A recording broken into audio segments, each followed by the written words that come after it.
Next is review engagement. It is an engagement to perform agreed-upon procedure regarding the financial position.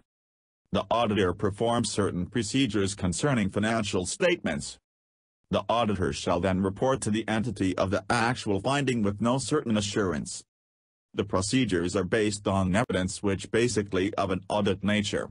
It involves inspection of the financial statements, documentation of information, inquiry of the data and computation of the report findings.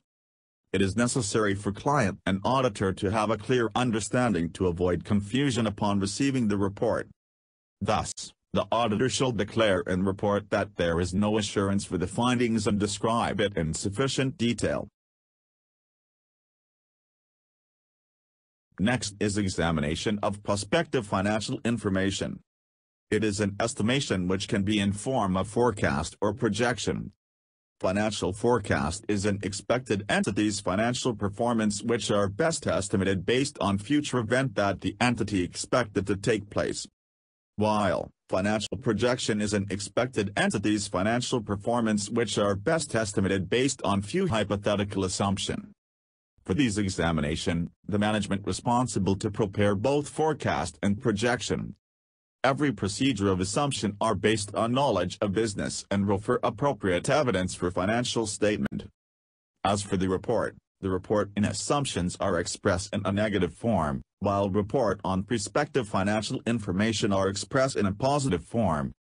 Therefore, the purpose of this examination is for general and limited distribution of information. Lastly is taxation. Auditor are responsible for their client taxation.